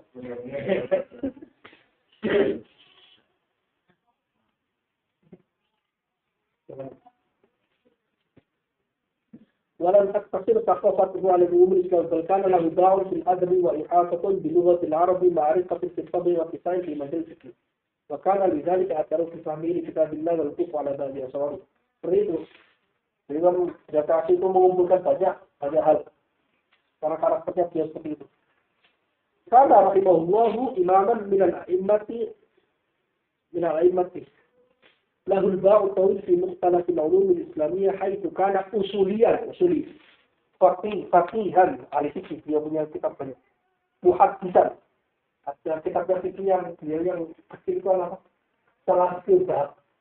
Ada kitab salah dahab karyanya Zarkashi dalam kitab fikih. Tapi yang bagusnya Al-Qurtubi tapi belum dicetak. Muhaddis dia muhaddis. Maksudnya مفكرا أديبا فاضلا ربيع الخلق محمود الخصال عذب السماء متواضعا رفيقا يلبس الخلق من الثياب. Jadi pakaiannya sederhana. Seperti itu. Nah, karya beliau banyak sekali. Al-Burhan fi Ulumil Quran. Itu kitab level tertinggi dalam ilmu Quran itu Al-Burhan fi Ulumil Quran. Kalau di level-levelnya ya Mafahim fi Ulumil Quran, mana Al-Qattan, kemudian mana Al-Irfan, kemudian bentuk yang itu Al-Qattan Ulumil Quran. Seperti kan hanya membahas satu bab. Yang ini yang Ulumil Quran yang lengkap. Al-Qattan baru Al-Burhan. Itu level belajar ini Ulumil Quran. Mafahim Ulumil Quran, mana Al-Irfan, Al-Qattan, kemudian Al-Burhan. Yang susah itu Al-Burhan, lebih susah. Al-Burhan lebih susah. Daripada Al-Quran. Ini punya kitab Al-Burhan fi Ulumil Quran. Bahkan Imam Suyuti ketika nulis kitab Al-Quran itu dia mengira bahwasanya dia yang pertama kali ikhtikar dalam ilmu ulumul Quran. Tapi ketika di tengah-tengah nulis, ketika dia menemukan maksud dari karyanya yang Zarkashi, yaitu Al-Burhan fi Ulumil Quran, ternyata banyak sekali yang sama. Akhirnya beliau banyak menukil dari Al-Burhan. Jadi tidak jadi. Nusul itu udah ini saya ikhtikar sendiri, ikhtikar gitu. Nusul itu kan, karena nusul itu ikhtikar dinasti itu sangat tinggi. Karakternya orang alim, egonya tinggi kan. Karakter orang alim banyak kan egonya tinggi. Wah ini saya, sebelum saya itu nggak ada yang sebelumnya yang mengumpulkan ilmu seperti saya ini. Ternyata setelah kamu alim, ada. Iya, ada menyesal gitu. Tapi dia ikhtikar, jadi nggak jadi ikhtikar. Ternyata sudah didahului oleh Imam Zarkashi. Jadi yang pertama kali mengumpulkan ulumul Quran, jadi Zarkashi. Sebelumnya ulumul Quran itu ya, dulu itu nggak ada, pas ulumul Quran itu nggak ada. Di dirasa dulu nggak pernah ada. Ulumul Quran itu apa? Ya kamu belajar fikih, belajar nahwu, belajar sorof, belajar balaghah, itu berarti kamu alim tafsir, alim ulumul Quran. Tapi ulumul Quran mustaqil beda. Jadi beda antara ulumul tafsir dan ilmu ulumul Quran itu bahas sesuatu yang mungkin lafaz ini disebutkan dengan berapa kali gitu. Faedahnya kenapa di sini, kenapa ini seperti itu. Ulumul Quran. Kalau ilmu tafsir enggak, tahlil lafaz dan sebagainya. Karena itu ilmu tafsir itu malah ilmu yang bisa dikatakan bisa dipelajari semuanya, juga bisa dikatakan tidak bisa dipelajari semuanya. Kenapa? Saya katakan bisa dipelajari semuanya. Orang yang ahli lugha itu bisa dikatakan juga dia sedang mempelajari tafsir Al-Quran. Bisa. Kenapa? Karena dia mempelajari bagian dari ilmu yang dibutuhkan oleh seorang mufassir untuk menafsirkan Al-Quran. Jadi kalau dia misalnya capek baca nahwu kemudian baca tafsir, bisa. Misalnya cari kitab yang berbau nahwu, Al-Bahrul Muhitnya atau Hayyan itu berbau nahwu banget tafsirnya. Bisa. Jadi Jadi semua orang seolah-olah bisa menafsir Al-Quran. Misalnya dia itu setiap hari dia fikih ya, kemudian dia baca tafsir. Dia menemukan banyak sekali ayat itu, akhirnya dia berarti setiap orang itu wakil ya di tafsir Al-Quran sisani. Seolah-olah orang itu semua orang merasa bahwa dia itu berjalan menuju Al-Quran, padahal dia berjalan menuju fikih. Tapi karena itu, karena Al-Quran luaskan. Setiap orang bisa menafsir Al-Quran dalam arti seperti itu. Bukan tanpa syarat ya. Dalam sangat. Tapi semua orang juga bisa dikatakan tidak bisa menafsir Al-Quran kalau ada belajar tamnya. Kenapa? Karena dia bisa belajar fikih saja, tanpa belajar ilmu. Dia menafsir Al-Quran gimana? Wong isinya Al-Quran itu hanya sebagian kecil, fikih. Lugonya mana? Kalau misalnya dia belajar fikih saja. Fikih saja. Mana lugonya? Mana fikihnya? Mana maksudnya? Mana kalamnya? Di Quran itu banyak. Jadi setiap orang dalam takhusus mereka, maksudnya setiap orang dalam takhusus mereka itu bisa menafsirkan Al-Quran, sekaligus tidak bisa menafsir Al-Quran. Sekaligus. Ini bukan tanakut, enggak. Itu jihad mutlak. Syaratnya dalam mantik. Ya, syarat tanakut ada mengidentifikasi jihad. Kalau jihadnya mutlak, enggak jadi tanakut. Karena betul-betul kodiyah dari kayak termasuk keluar itu berikut kalau sulam munawraq atau sulam munawnak gitu ada dua versi. Karena betul-betul kodiyah dari kayak termasuk keluar itu dalam buku. Karena ada satu jihad yang jihadnya wahidah sehingga bisa disebut anak. Kalau itu enggak, tidak ada mufakat. Jihad. Itu tadi yang mufakat. Seperti itu. Jadi beliau banyak sekali yang seperti itu. Ini muka dua saja. Nah, karya-karya itu saya bacakan ya. Terutama fikih. Ini ada kita bertafsir. Kita bertafsir. Rasul Ma'ali ada lagi. Apa lagi ini? Ilmu itu sudah banyak. Al-Ijaban, Iradullah, Fabrakahu, Aisyah, Al-Sahabah. Kan? Mengumpulkan apa yang jawaban istidrokat Sayyidah Aisyah terhadap para sahabat. Al-Ijabah Bitli iradi mas tadrokat dua Aisyah ala sahabat. Beliau berusaha menjawab apakah yang benar itu Sayyidah Aisyah atau para sahabat, atau yang benar sahabat, yang salah itu Sayyidah Aisyah. Banyak sekali istidrokatnya Sayyidah Aisyah banyak. Karena beliau alim. Istri Nabi yang alim sekali. Saya kecil dari Nabi. Apalagi Al-Tarjirah fil Ahadithul Mustahirah. التعليق على عمدة الأحكام التنكيح لألفاظ الجامع الصحيح شرح الأربعين النووية شرح الجامع الصحيح المعتبر في تخريج أحاديث المنهاج والمختصر dia juga punya takhrij al-hadis ketika minhaj al-usul dan juga mukhtasar al-hadis. إذا أطلق المختصر في أصول المتكلم فالمقصود مختصر الحديث مع أن كتب المختصرات كثيرة tapi تطلق مختصر الحديث. Kalau minhaj berarti minhaj al-Baidawi, minhaj al-usul al-Baidawi. Karyanya Imam Zarkashi dalam fikih Islam mustahid bi ahkam masajid. Ini menarik karya-karya. Tema-temanya menarik. Karena beliau itu mengumpulkan banyak hal yang menarik itu. Logika beliau itu terbangun dari hal yang menarik. Akhirnya kemudian jadi satu topik itu. Beliau itu punya wahdah maudhu'iyah yang kuat sekali di otak beliau. Karena cara belajar beliau seperti itu. Mirip dengan metodologi bikin risalah magister sama dokter di sini. Dalam sekarang seperti itu. Wahdah maudhu'iyahnya itu ada. Beliau itu ada. Yufridu lahu di risalah yufridu billah. Seperti itu. Satu topik dibahas dari satu kitab. Tapi dibahas dari satu kitab. Tapi dibahas dari satu kitab. Itu. Kayak Imam Syukri juga seperti itu. Tapi yang awalnya sudah kasih. Yang awalnya seperti itu sudah. Ada juga beliau punya takmilah syar'i minhaj. Jadi Imam Isnawi, yaitu gurunya, itu punya syarah minhaj talibin. Minhaj talibin Nawawi disyarah oleh Imam Isnawi. Namanya Kafi Muhtas fi Syarhil Minhaj. Tapi tidak tuntas, beliau meninggal tidak tuntas ini. Sampai wawasolah ini ila kisabil musafat, sampai kita tak musafat saja, satu amalah yang awal-awal. Tapi tidak tuntas. Diteruskan oleh Imam Zarkashi. Fa'akmalahu az-Zarkashi. Ya kan? Dia meneruskan. Jadi Zarkashi itu kolaborasi dengan guru beliau. Ada lagi kitab yang saya sebutkan tadi, Khatibur Rafi'i wa Rawdah fil Furu' atau Khatibur Syarh wa Rawdah. Itu karya beliau. Ya, kitab ini luar biasa sekali. Karena kitab ini levelnya itu level-levelan. Levelnya itu sudah muqaranah di mu'tamad. Jadi kalau levelnya menjadi solid, itu kan level kitab di mana bagaimana cara orang supaya nanti dapat berfatwa menyebutkan akwal-akwal fikih al-mu'tamad alaiha al-muqtabihat. Ya kan ya? Nah, level kitab Khatib Rafi'i itu levelnya itu di atas itu. Dia membahas tentang cara penggodokan muktamad. Cara penggodokan qaul muktamad. Muktamad itu muktamad dalam fikih Syafi'i itu enggak tiba-tiba muncul muktamad, enggak. Enggak aja sekedar omongannya Imam Nawawi terus jadi muktamad, enggak. Ada levelnya. Munaqashahnya. Kenapa ini muktamad, kenapa yang lainnya enggak muktamad? Padahal akwal atau ulama Syafi'i banyak sekali. Nah, ini levelnya di Khatib Rafi'i wa Rawdah. Jadi yang otomatis yang baca kitab ini harus baca dulu. Yang muktamad itu apa menurut Nawawi. Setelah itu baru baca kitab Khatib Rafi'i wa Rawdah. Karena itu kita level munaqashah.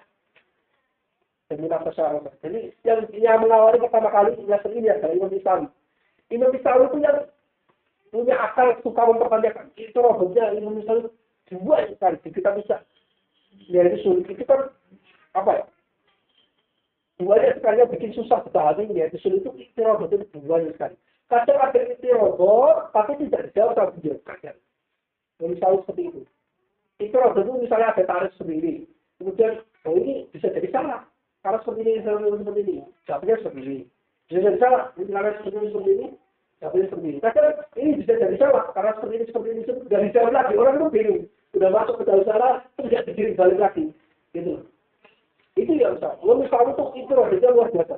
Karena itu beliau juga punya kualitas dalam memahami itu seperti itu. Jadi, sebelum beliau itu ada Imam Nawawi yang taunya muktamad dianggap oleh ulama zamannya itu sebagai utama. Kemudian sebelumnya Rafi'i, muktamad. Imam Islam itu mikirnya gini, kok bisa kata-kata ini mutawal ini juga utama? Bagaimana saya juga ini munaqashah. Ini tidak seperti ini. Saya ini munaqashah. Nah, kitabnya ini munaqashah. Nah, kita bikin kitab yang intinya hanya mengkritik. Mengkritik munaqashah, mengkritiknya para ulama itu ada ilmunya banyak. Beliau menulis kitab Al-Muhimmat. Al-Muhimmat untuk mengkritik jam'i baina rawdah baina syarh wa rawdah. Pokoknya intinya menggabung sekali munaqashah sudah. Kadang enggak, ini muktamad menurut yang Nawawi enggak, yang benar seperti ini, yang benar Imam Rafi'i. Kayak gitu. Jadi muhakam, jadi yahkumu bainal imamain. Itu diteruskan oleh Imam Zarkashi. Muhimmat itu ada citakannya, dari kisah. Ada juga Imam muridnya Imam Syafi'i dan Zarkashi adalah muridnya Imam Syafi'i. Ibnu Limat. Ya, Ibnu Limat itu punya kitab At-Ta'qubat al-Muhimmat. Ta'qubat. Jadi Imam Syafi'i banyak sekali mengkritik Imam Nawawi. Tapi ternyata kritikan beliau itu oleh muridnya itu dianggap sebagai ini salah malah. Atau Imam Syafi'i malah salah. Ya sebenarnya Imam Nawawi begini. Jadi itu levelnya itu. Jadi munaqashah ulama dalam masalah furu'. Ta'qubat al-Muhimmat. Ta'qubat al-Muhimmat sekarang terjadi aktif sama kawan-kawan. Mas Jaid itu lagi aktif Ta'qubat al-Muhimmat. Ta'qubat al-Muhimmat. Tapi banyak sekali ulama masih belum dicetak gitu. Banyak sekali kita yang bagus yang sudah dijanjikan takdir birokrasi yang terlibat di kuliah syariah, kuliah usul banyak sekali, kuliah birokrasi Islamiyah banyak sekali. Cuma kita nggak tahu karena itu nggak di online jadi orang nggak tahu kan. Ternyata sudah dijadikan masalah di bureau. Kita harus baca sendiri satu-satu. Saya kemarin cari baroah itu kan harus baca semuanya. Apa harus cari baroah? Lalu saya tahu beberapa masalah strukturalnya. Saya terkenal itu ternyata begini, ternyata saya tahu. Saya salin yang terakhir, saya Yaman itu masalah strukturnya ikhtiarat an-Nawawi. Ikhtiarat an-Nawawi. Register itu kan boleh diajar. Kalau universitas saya tahu sendiri. Oh, ikhtiarat an-Nawawi. Ada juga masalah strukturalnya sama banyak. Tidak. banyak sekali kitab yang bagus yang ada di itu yang karena nggak ada saja dari kita. Dan lagi khobayat zawaya fitruha kan logika dia tuh nggak kasih seperti itu. Khobayat zawaya fitruha, khobayat itu hal-hal yang bersifat zawaya itu pojok-pojokan fitruha. Ya kan? Beliau menyebutkan di sini zakara fihi ma zakara burrasa'i wa nawawi fi ghairi madhinnatihi min al-abwab. Terkata Imam Nawawi ini ketika menuliskan kitabnya itu terkadang istidlal terlihat istidlal. Jadi terkadang itu pembahasannya ini masuk ke pembahasan yang lain. Babnya itu bab wudhu, tapi sebenarnya pembahasannya itu bab yang lain, bab muamalah. Karena itu mungkin karena melibatkan kiasun wahid atau kalau lillatil wahidah. Karena kalau dalam fikih kan lahu nadhair wal musyu al asbab wal nadhair ada asbab dan nadhair. Terkadang para fuqaha itu ketika bahasa masalah bab ini ternyata masalahnya itu mirip dengan bab yang disebutkan di situ supaya tidak hilang babnya. Karena soal itu ada bentuk di otak. Nah, dikumpulkan ada yang menjaga ini susah. Cari bab seperti ini susah karena ini adanya di bab yang selain bab. Ya, gitu. Ada fawaid dalam bab buyuk, tapi disebutkan di dalam bab wudu. Nah ini, yang sudah kasih itu sukanya seperti mengumpulkan sesuatu yang unik-unik, terus dijadikan satu kitab. Khobayat zawaya itu. Jadi Zakarafi menyebutkan apa yang disebutkan oleh Imam Rafi'i dalam Syarhul Qadirnya dan juga Imam Nawawi dan Raudhah dalam banyak sekali kitabnya. Ini madhilatihi minal adwab. Di selain tempat di mana biasanya dijumpai di situ.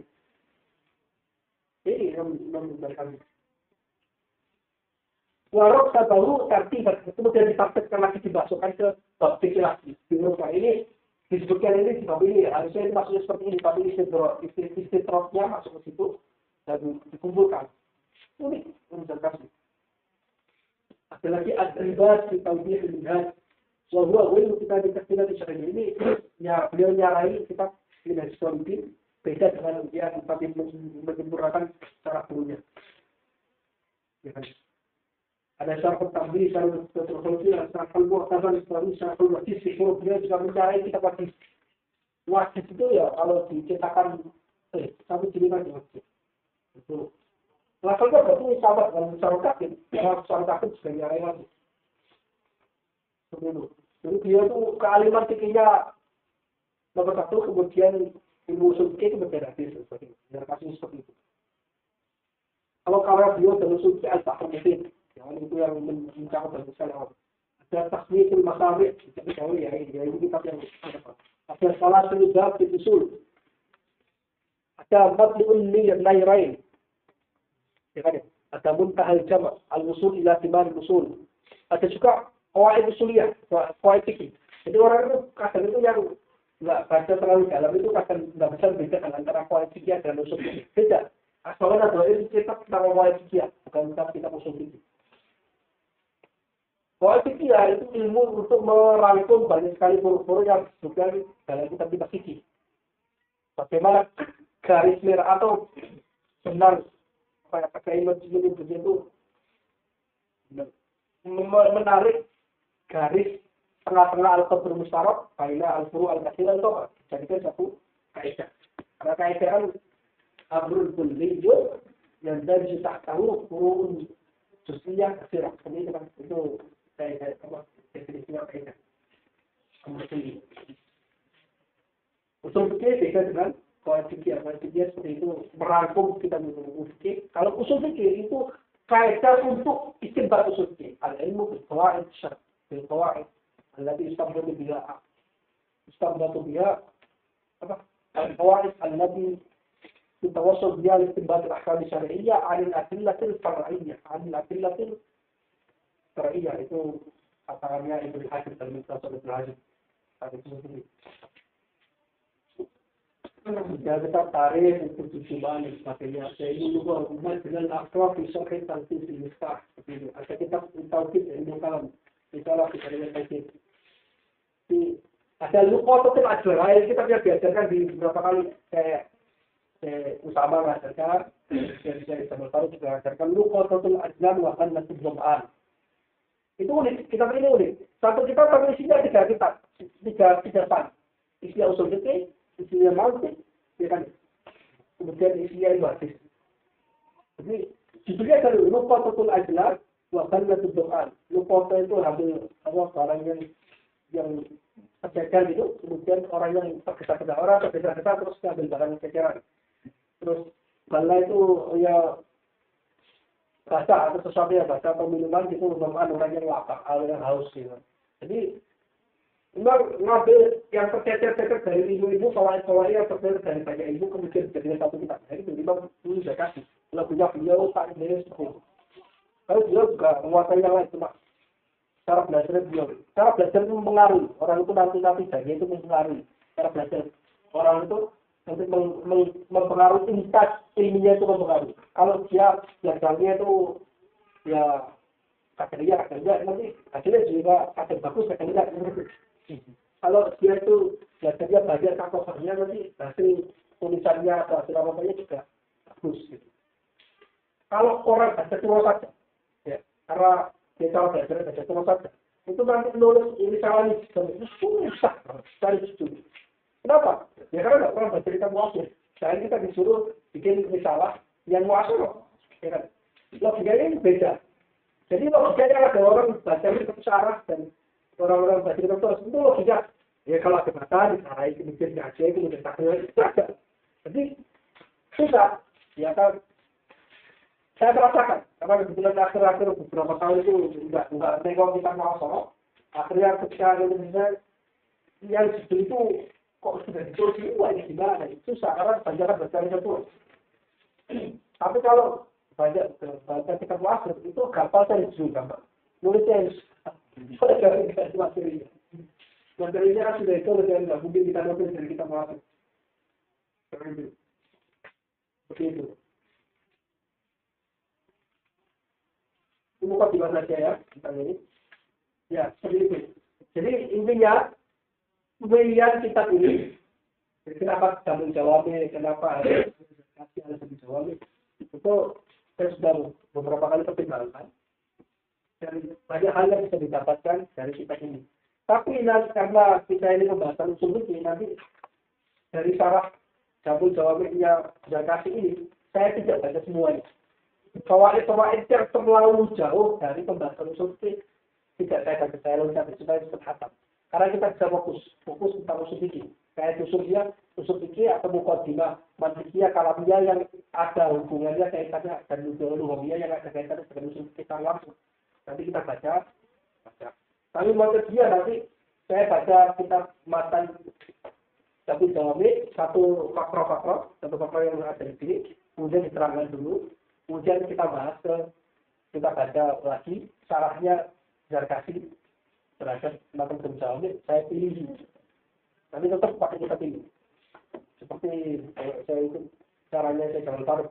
Tapi dia itu langsung hanya matanya saja terus lainnya didengarkan saja. Kalau kita hanya dengarkan saja kan nggak apa-apa, harus ada kitabnya. Karena itu dibentukkan kitabnya.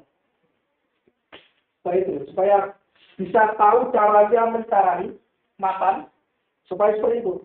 Jadi nyari saya 2 kali lagi matanya dengan syarahnya. Kalau caranya lebih cepat. Supaya tahu usul fikihnya juga cara mensarai matan. Tapi cara berkaul. Cara berkaul itu seperti itu. Seperti yang ini itu satu faktor jadi terus diterangkan. Kalau syarahnya jauh syarah mahal itu syarah benda-benda dan mencampurkan. Ibaratnya matan sama syarah seolah-olah gabungan jadi satu. Jadi yang sejalan kurung kemudian diteruskan. Nah ini ada kelebihan juga kekurangan. Yang cara berkaul juga ada kelebihan kekurangan. Kalau cara berkaul seperti Zakasi ini, seperti yang itu, seperti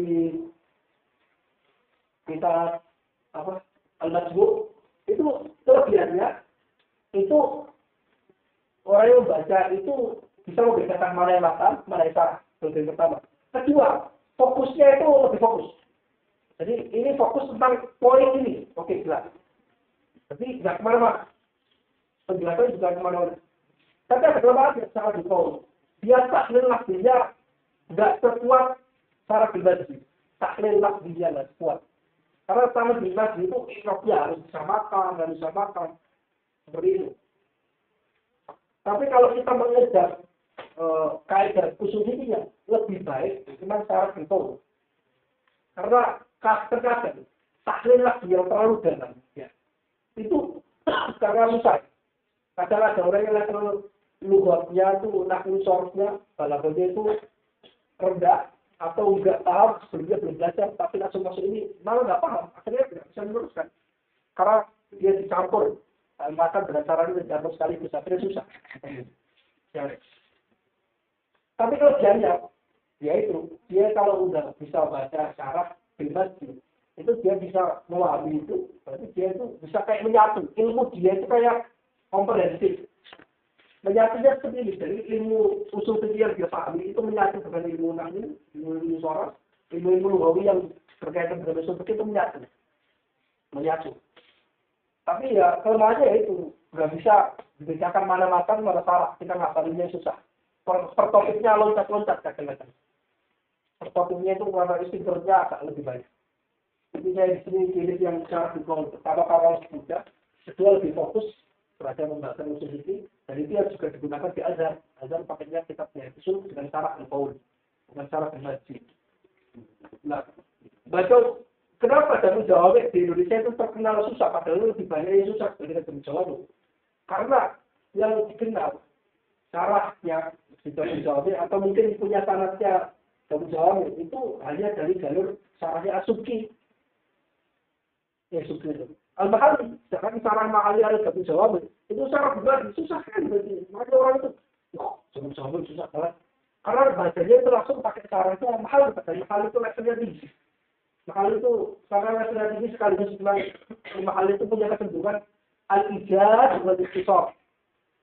Ijaz itu. Jadi karena terlalu padat dan mengandung banyak makna, akhirnya kesusahan katanya. Padahal kalau kita misalnya cari cara yang lain mungkin agak lebih mudah, bukan saya katakan sebagai jamu jawab itu mudah, enggak. Agak lebih mudah. Saya katakan begitu karena ada kitab yang di atas jamu jawab sebenarnya Mukhtasar Al-Hadis.